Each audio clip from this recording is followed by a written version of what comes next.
Haleluya, haleluya. Neema ya Kristo iwe nanyi nyote mnaosikiliza ujumbe huu.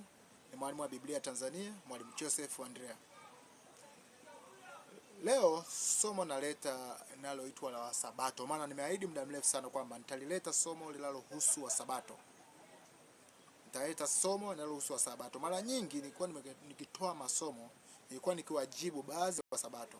Lakini leo natoa somo kwa sababu wa Sabato wengi huwa wanasema kwamba kuanzia Adamu alikuwa msabato mpaka kufikia sisi wenyewe leo kwamba ni wasabato, kitu ambacho hakipo. Adamu hakuwa msabato, Nuhu hakuwa msabato, nani yule Henoko hakuwa msabato, Elia hakuwa msabato. Kwa hiyo vitu vingi vyote vimekuja hapa karibuni baada ya wana wa Israeli kwenda Misri. Sasa tuanzie wapi? Hili somo linalohusu kwamba wasabato wanapotosha jamii katika ulimwengu, wanapotosha umma, na vile vile wanawafanya watu wengi walaaniwe, kwa sababu Biblia inasema kwenye vitabu vya Musa, amelaaniwa kila mtu asiyedumu katika yale maandiko kwa kuyafanya. Na watu wote waseme amina. Kwa kama hujatimiza lolote lilo ndani ya kwenye vitabu vya Musa, wewe umelaaniwa. Kama yoyote unasoma vitabu vya Musa, hutimizi chochote kilichoandikwa mle, uchambui kama wasabato wanavyofanya. Ukiangalia kwenye kumbukumbu la Torati, kuna zile sheria 10, zile amri 10, zile sheria 10. Ukija kwenye kumbukumbu la Torati 6, kuna ile amri kuu, mimi ni Bwana Mungu wako, mimi ni Bwana, mpende Bwana Mungu wako kwa moyo wako wote, kwa roho yako yote. Ukiendelea hapo mbele, kuna sheria ambazo zimewekwa nyingi. Wakaruka vitabu, wakaenda kwenye kitabu cha sura ya 14 kumbukumbu la Torati, ambao kwenye kuhusu wanyama wakachagua kwamba na sisi hatuli, wakaingia kwenye ule mkusanyiko. Hebu tuvipitie leo tuvione kabla ya kusoma Kutoka. Tuiangalie kwanza hiyo. Ukisoma hii kitabu hii kumbukumbu la Torati 5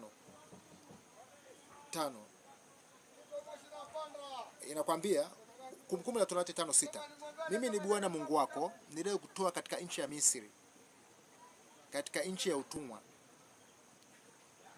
katika nyumba ya utumwa. Usiwe na miungu mingine ila mimi. Usijifanyie sanamu ya kuchonga mfano wa kitu chochote kilicho juu mbinguni au kilicho chini duniani au kilicho majini chini ya nchi. Usivisujudie wala kuvitumikia. Usivisujudie wala kuvitumikia. Wasabato leo wana nembo ambazo wamezitengeneza, na hapa imesema usitengeneze kitu chochote mfano wa kitu chochote.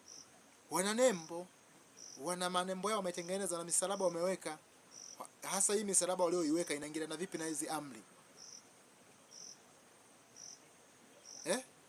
Haya, leo utawatuhumu wa Katoliki, utawatuhumu wa Lutheran, utawatuhumu wa Pentecost kwa wanaabudu masanamu.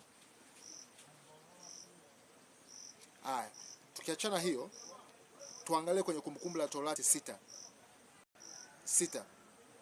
Inasema 6:3, sikiliza Israeli, ukaangalia na kuzitenda, upate kufanikiwa, mpate kuongezeka sana, kama Bwana Mungu wa baba zako alivyokuahidi, katika nchi ijayo maziwa na asali.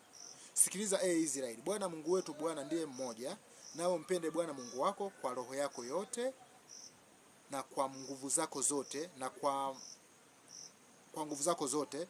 Na maneno haya ninayokuamuru leo yatakuwa katika moyo wako, nawe uwafundishe watoto wako kwa bidii, na kuyanena uketipo katika nyumba yako, na utembeapo njiani, na ulalapo, na uondokapo.